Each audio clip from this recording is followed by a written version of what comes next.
Are you familiar with this incident? It occurred in the North Atlantic on the night of April the 14th, 1912.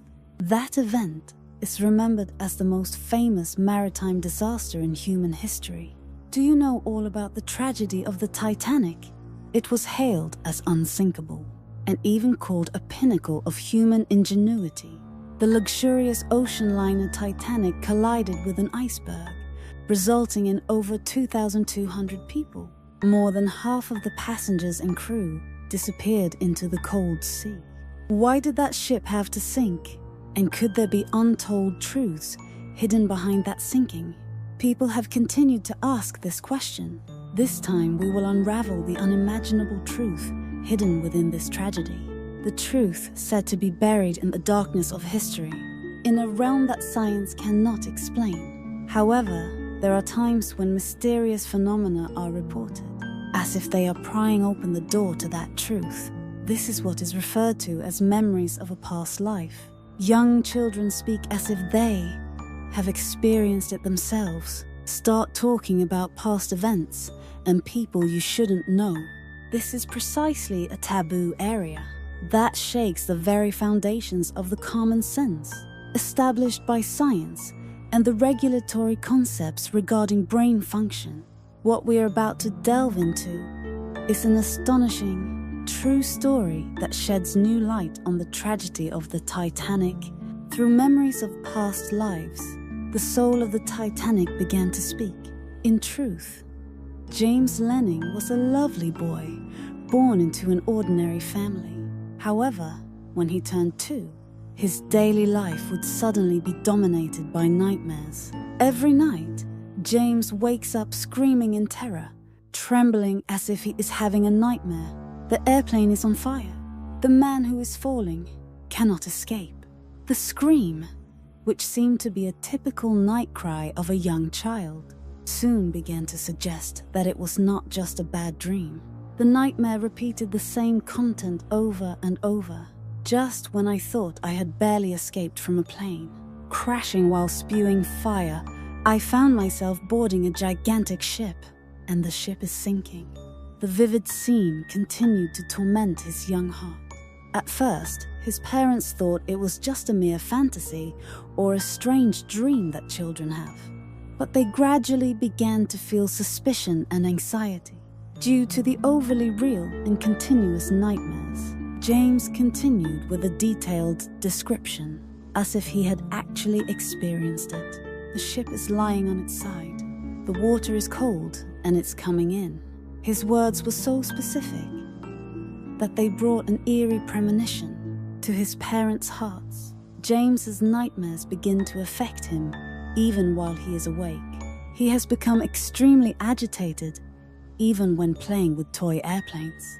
If there are any abnormalities with the aircraft, or if the propeller is broken, and one day, when his parents asked him how he escaped from the crashed plane, he answered like this: "The plane crashed, but I got on a boat from there with the nutbot, together with the nutbot." It was a strange sounding word I had never heard before. The word nutbot explores the reliability of his memories. It will serve as the first and most important clue. His mother, Andrea, became curious about these words and started searching the internet. Then, astonishing facts began to emerge. The name Natbot was similar to names found on the crew list of the Titanic. Could it be that Nat Brod knows why the Titanic sank when young James was aboard? Do you know the names of the crew members on such a luxurious passenger ship? In this position, that seems too coincidental. His parents remembered the melody, but this was still just the prologue. The depths of James's memory would open even wider with this small clue. James's parents, from the clue of the nutbot, especially his father, Bruce, began to investigate his son's memories more deeply. He was starting to feel that James's memories might not just be fantasies. Amidst all this, James mentioned another important name. "I was James Houston Jr. I was a pilot." Hearing these words, Bruce, though skeptical, once again delves into the records of history, and the facts he uncovered were nothing short of shocking. In fact, among the passengers who boarded the Titanic in 1912 and lost their lives in its sinking was a person named James Houston Jr. Moreover, he was a pilot in the United States Army Air Forces during his lifetime.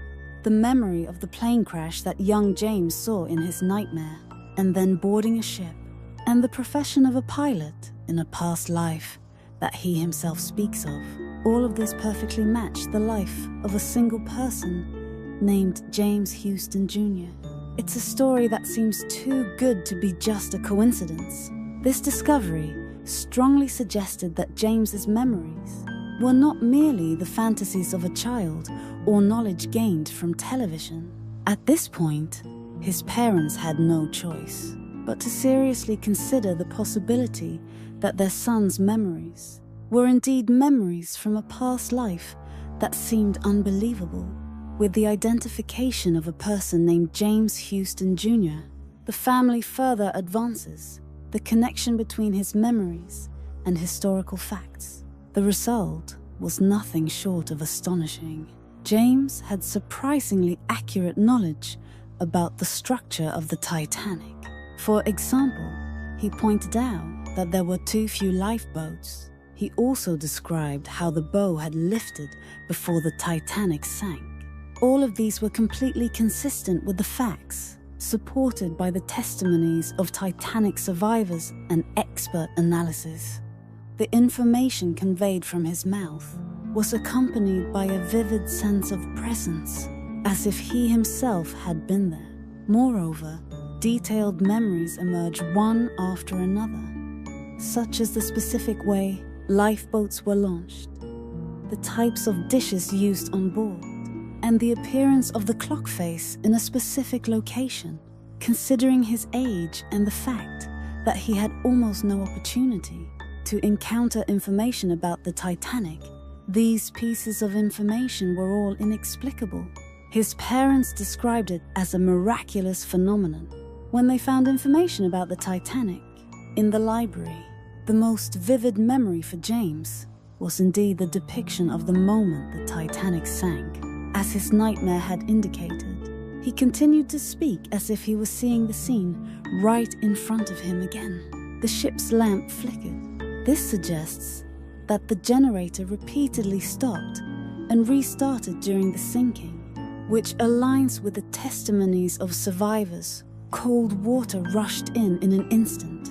The coldness of the water he described and the force with which it flowed into the ship reflected the despair faced by the passengers. He vividly described the moment the ship split in half and how people panicked, jumping into the sea one after another. He expressed in his young words the horrifying screams of those thrown into the freezing sea. With remarkable detail, these descriptions astonishingly overlapped with the official records of the Titanic's sinking and the harrowing testimonies of survivors. It was as if he had time-slipped and was witnessing the scene of that tragedy. When he learned that James Houston Jr. was a victim of the Titanic, the scene he described took on an eerily realistic tone, as if it were his own final memory. James continued to narrate the scene of the massive ship, hailed as unsinkable, being quietly yet surely dragged into the deep sea, as if he were reliving the experience. His words were not just a mere reproduction of history, but contained immense sadness and despair, and they conveyed a deep attachment to life, to the present day. Only he knows the hidden face of the Titanic. One remarkable aspect of James's memory was the detailed descriptions of the interior of the Titanic, which are rarely discussed in history books or documentary films. It is someone who is well versed in the ship's blueprints. Alternatively, it was information that only those who actually lived on that ship could know. Among the things he talked about were details that are hardly known to the public, such as the location of the B deck on the Titanic and the names of specific bars that were there. when his parents looked into those things, surprisingly, his memory was accurate. Furthermore, he sometimes mentioned the names of specific crew members who worked on the ship and touched upon their duties. For example, Natbot, also known as Nat Brut, was the head of the engineering department, and he worked in the engine room, which is the heart of the ship. James's account of the appearance of the Nutbots and the work they were doing matched the highly specialized and detailed information that the crew's testimonies and researchers finally uncovered from a vast amount of materials at the time.